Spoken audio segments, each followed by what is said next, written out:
Welcome to Acquire Connected, a podcast that is your compass in the world of data across environmental, social and governance. I'm Jamie Nobbs and you're listening to the Acquire Connected podcast. If you've listened to our episodes before, welcome back. And if this is your first time, also welcome. On this podcast, we chat with thought leaders and tech experts who are tackling data management challenges across the geoscientific, environmental and social performance industries and their impacts on the Earth's resources, the natural environment and the communities around them. Today we are featuring the panel discussion from the trade show floor at this year's Prospectors and Developers Association of Canada, also known as PDAC. The theme for this panel discussion is From Data to Decisions, Turning Complex Data Challenges into Critical Business Intelligence. And this discussion was facilitated by our CEO at Acquire, Alison Atkins, and Alison is joined by three industry speakers. David Henderson, Chief Growth Officer of the Americas at Fleet Space Technologies, Cornelia Holtzhausen, Mining Executive, and Kyra Meyer, Managing Director at Kyfer Operational Improvement. Now that's enough from me. Let's get into the panel discussion. Thanks everyone for attending our annual PDAC panel discussion. And this year's theme, From Data to Decisions, Turning Complex Data Challenges into Critical Business Intelligence. So I guess it's something we're quite passionate at Acquire. I mean, we're very much an information management house. We have multiple systems, and it's all about really the integrity and the quality of your data and the compliance of that data. And today I'm actually quite happy to introduce three people who have volunteered their time to assist with the conversation. And I just wanted to kick things off by introducing the three panelists. Starting from the end, we have Kyra Meyer. Now, Kyra is a systems and innovation leader in the mining industry who brings value to organisations using performance frameworks and operational technology solutions. Her current focus is helping companies increase their efficiencies, reduce cost, and improve their safety indicators through implementing management operating systems, strategies, and roadmaps. It's a pretty impressive description there, Kyra. So Kyra is the CEO and Managing Director for a consulting boutique, Kyfer. Next to Kyra, we have Dave between the two ladies. So Dave has a strong background and a long association with Acquire, coming from Calgary as well, where we have a presence.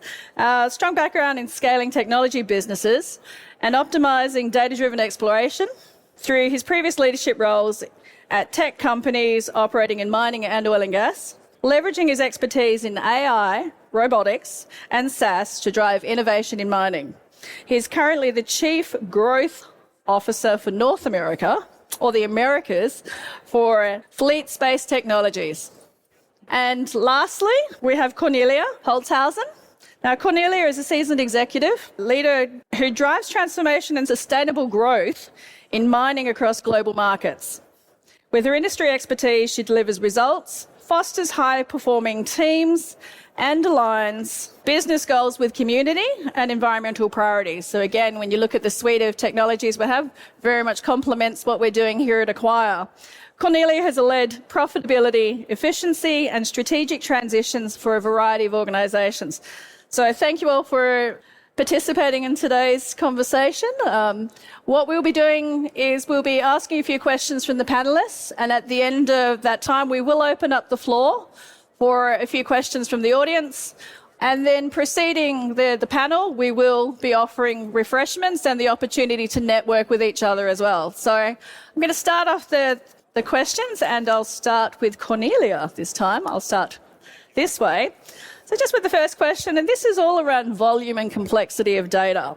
How do you see that it's impacted your current or maybe previous roles, because having worked in the industry for a while, and the way that you make decisions from an operational activity perspective or from a mining perspective?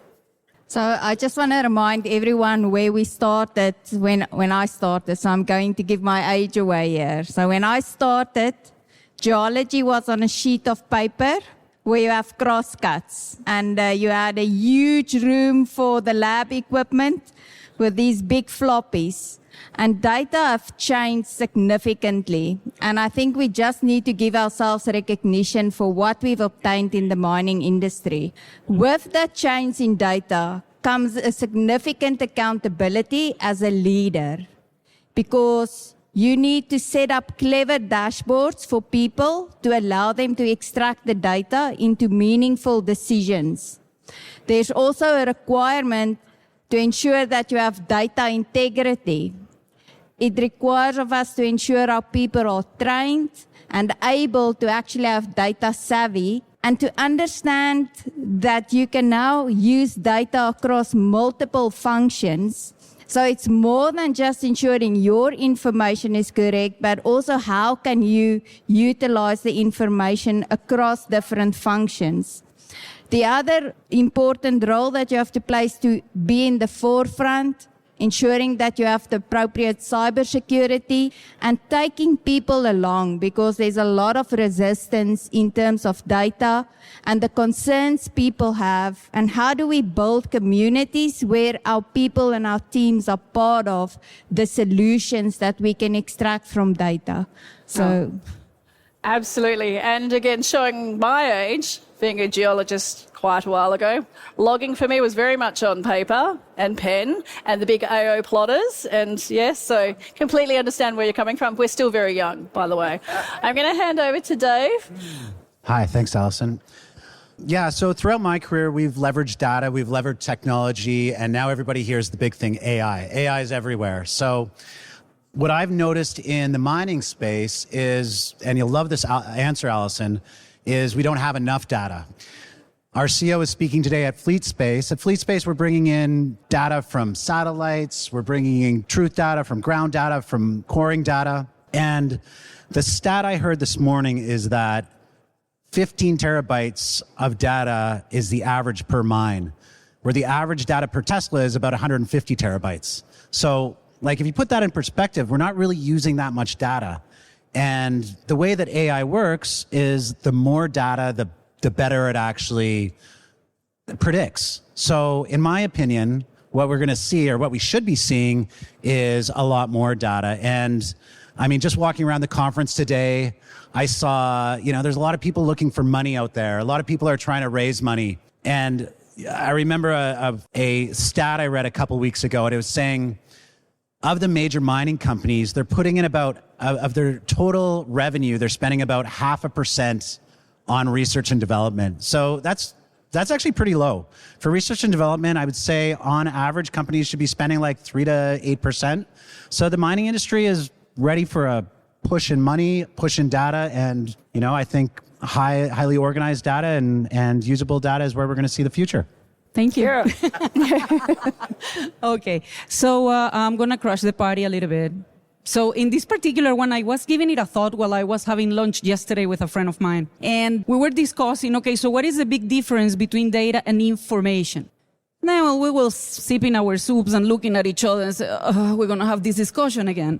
It turns out that one flavor that I would love to add to the conversation here is we may have a lot of data, ton of data, and tons of pieces and bits all over the place. But for us to be able to turn that into information and actually make decisions out of it, I would love to invite the crowd to think about why are we capturing the data and what is the purpose of that data? What kind of decisions we want to make out of that data, because they're going to streamline the process dramatically and actually get people more engaged into the process of actually capturing that information in a more meaningful way. Going back to you, Cornelia, on that particular matter of people's kind of resistance on that.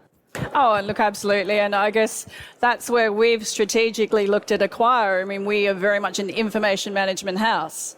There is collecting the data, but it's firstly understanding why and what are you going to do with it? And then ensuring that it's quality data to ensure you're making the right decisions or confident decisions. So, yeah, I love your distinction between the two. So thank you for that. So we'll move on to the second question, and I'm going to get Dave to start first on this one. So in situations where real-time data is critical for decision-making, how can companies ensure the right information gets to the right people at the right time to address operational challenges?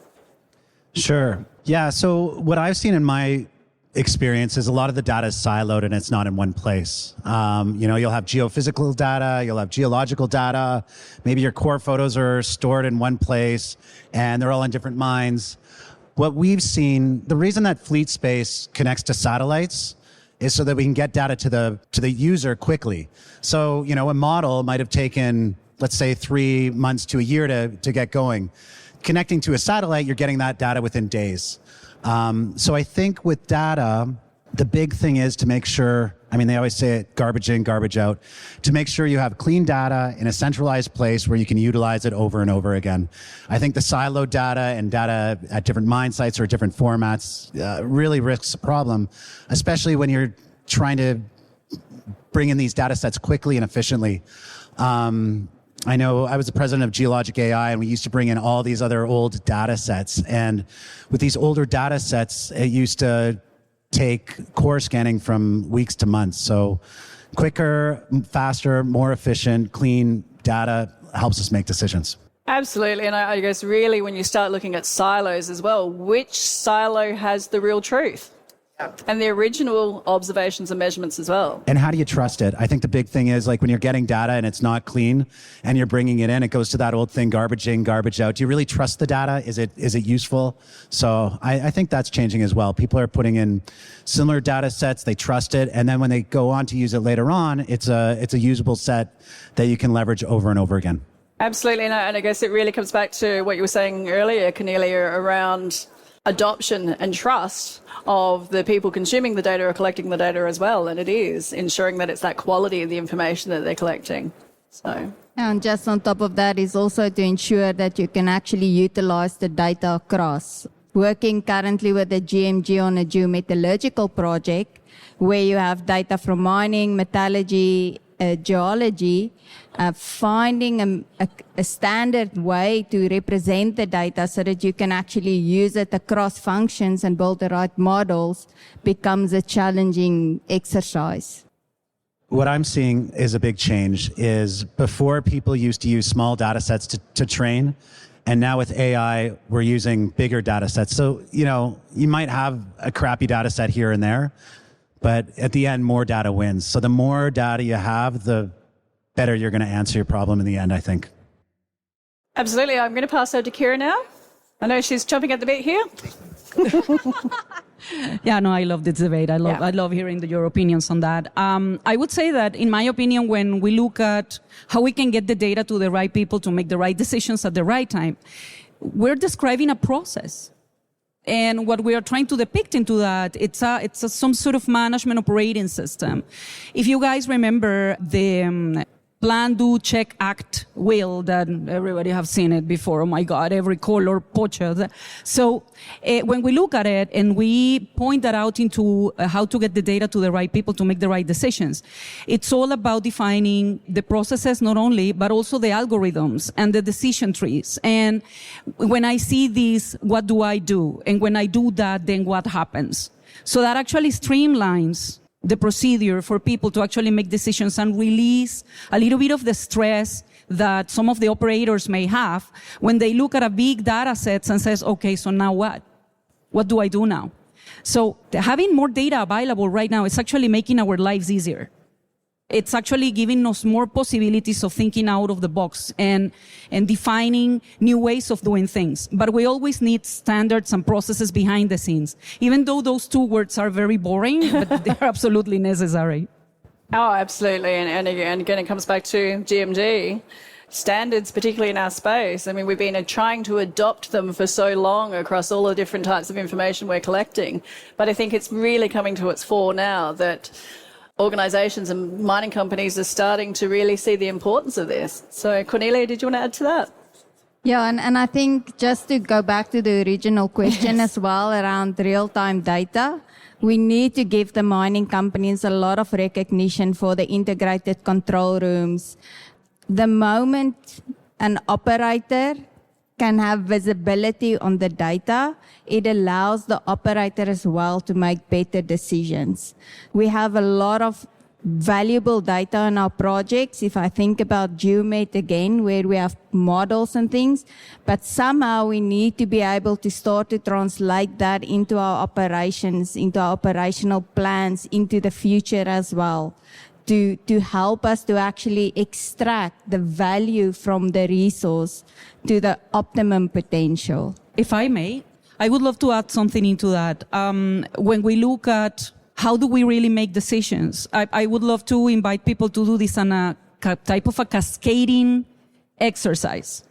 So let's start by saying, okay, imagine that I am the underground drill supervisor.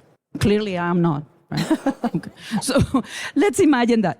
And then for me to be able to understand what I need to do, my role has a purpose. And with the purpose of my role, I have goals and I have targets. I have a short-term plan that I need to comply with. So the way that we're going to be capturing the data and how close to real time needs to be, it's absolutely tied to the fact that I need to know if I am winning or losing every shift, every day, every cycle. So if I can get access to real-time information, or as closer as possible, as I mentioned before, pointing towards the goals that I need to achieve and the purpose of my role, then I'm winning as a professional. So when we're going to start thinking about, okay, cool, I already have a solution, I have a software, an integrated solution or whatever, now what? What kind of data I'm going to be capturing? Think about what is the role, the purpose of the role, and the goal of the role. And then take it from there. Absolutely. There's quite a few people nodding in the audience agreeing with you there. And it is around role definition, and it comes back to why. Why are you doing this, and what's the desired outcome from it, and how are you then going to do it as well? So, and we see real-time data, and we adopt to real-time data on our smartphones and our watches seamlessly. It's how we can embed this further into the industry as well as a whole. Right. So still continuing with the theme. So what new challenges or opportunities are emerging for companies who are able to actually harness these new types of data sets? Kyra, we'll start with you this time. Thank you. All right, so I'm going to start from the opportunity side. I would say I have a lot of information, I have a lot of data, and the opportunity that the companies may have on having access to these type of things, it's the velocity to make decisions. When we talk about velocity to make decisions, I'm pointing specifically into the operation. Pointing specifically into, as I said before, I have this role with this targets, with this purpose. I'm checking on the operation right now, near to real time or in real time, and I see a deviation. If I can have the data closer to my heart, while I'm looking at the deviation, potentially I'm going to be capable of fixing the deviation as we speak.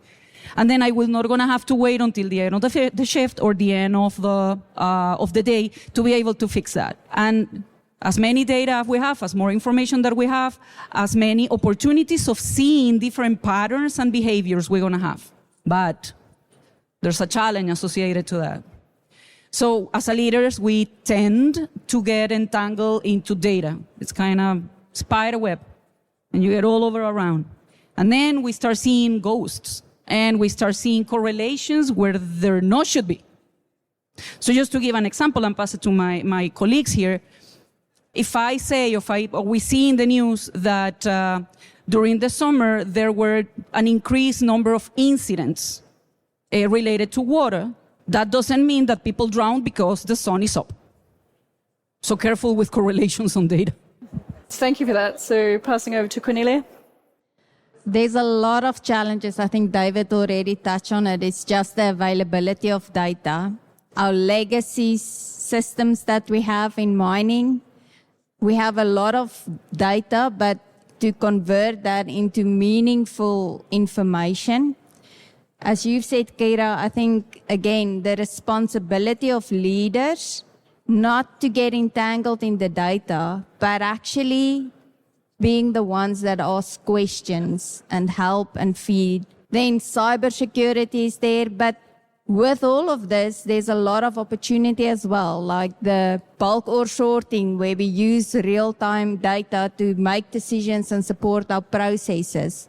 We have improved capacity to actually run models. You don't have to pray in the evening when your geological model or mine plan is running that there's not a power cut tonight, so that tomorrow at least your model is running. So there is so much opportunity.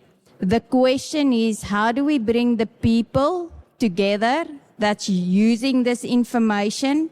How do we bring in experts from other industries to help us to think differently so that we can create a solution that can really have this step change in performance for the mining industry. That's the pivot that we need to make, and that we still have not got our heads around on really how to extract that. So here at Fleet Space, our CEO is a rocket scientist. So she's come from a different industry and she's taken a totally new look at it, which I love. And I think, to your point, I 100% agree. But we're at this point where sensors aren't expensive anymore. They've become way down on price, and storing data isn't expensive anymore. I remember 10 years ago, we were all scared of the cloud. Now we're not scared of the cloud. Now sensors used to cost thousands of dollars. We're getting them for hundreds, like our iPhones, for example. So we're getting into this place where we have more and more data. And to your point, I think the key to it right now is making it usable. For example, a model taking months or maybe a year, however long. I think the real key, like at Fleet Space or my previous job at Geologic AI, we really wanted to make sure that we got the data into the user's hands right away so they could make that decision. So why would you want to model in 2 or 3 days? I'm not really drilling in 2 or 3 days. I'm not making those decisions in that amount of time. But what it does allow you to do, we have a really small season here in Canada, especially Northern Canada, maybe a window of 4 months where we can use this data. So if I can find out that my data isn't that great in a couple of days, then I can go back and I can rerun it. Or maybe I have a core and I'm drilling and I want to know what's going on. If I can get that data back really quickly, that's really important. So I think, where we are is we're in a space where there's a lot more data. Storage is a lot cheaper. Keeping it in a simple place where we can access it and getting it to the user right away is how we're going to see the industry move forward. And it does come back to the definition of roles as well. With a lot of this is really having the roles, and we've seen even the role of the geologist has evolved and changed from when I was a very long time ago. The role is, there's more around the data analytics now. It's how you're using the information. And I love what you were saying at the start, Kyra. It is around that agility to make decisions faster and being able to pivot or adjust right there and then, not days after a model has been generated, if it's actually completed successfully as well. And in my experience when I was a junior, a lot of that data was actually lost data. The core logging data, digitizing, now it's usable and you can repeat it and check it. And if it is wrong, if everybody's called, let's say Alison's calling every lithology a boot and it's actually a rock. Well, later on you can go back and change everything because it's digitized and you don't have to go one by one. So I think that's a big change as well. And I actually love what Fleet Space is doing, because it really is disrupting the industry as a whole and getting us all to really think about where we are going into the future. I mean, with our technologies, but also our processes and the roles that we have as organisations as well. And coming to events like this and looking at all the emerging METs, they're here, but it's really the adoption of these that we need to see, because there's still that resistance to change as well. So I'm going to wrap it up in a second, but I just wanted to open it to the three of you for any final comments before we start a bit of a Q&A. I think for me, as managers and leaders, we have a big responsibility to help this industry to move forward, and not to be too connected to our decisions, but to be agile and help us to think, how do we invest and support investment in not only helping data management to improve, but also this industry to move forward and be even better than we've done in the past. I would look quickly to add, regardless of the technology that it is available to us for making any kind of decisions or solutions or whatever, I would love to recommend that for every piece of technology that we evaluate, we keep in mind that we need the technology to be interoperable, sustainable, and scalable. And every time that we put up a piece of technology together, we need to keep in mind the purpose. Why are we doing it, and what we want to achieve with it? If you could join me in thanking our three panellists, Cornelia, Kyra, and David. We really do appreciate your time and also your contributions. So thank you very much. Thanks for listening to this episode of Acquire Connected. If you found it valuable, and we hope you did, don't forget to click subscribe so you never miss a conversation. We'd also love to hear your feedback, so please leave a rating or review, or share it with a friend or colleague who you think might also enjoy the show. See you next week. Thanks for listening to the Acquire Connected podcast channel. Find us at acquire.com.au.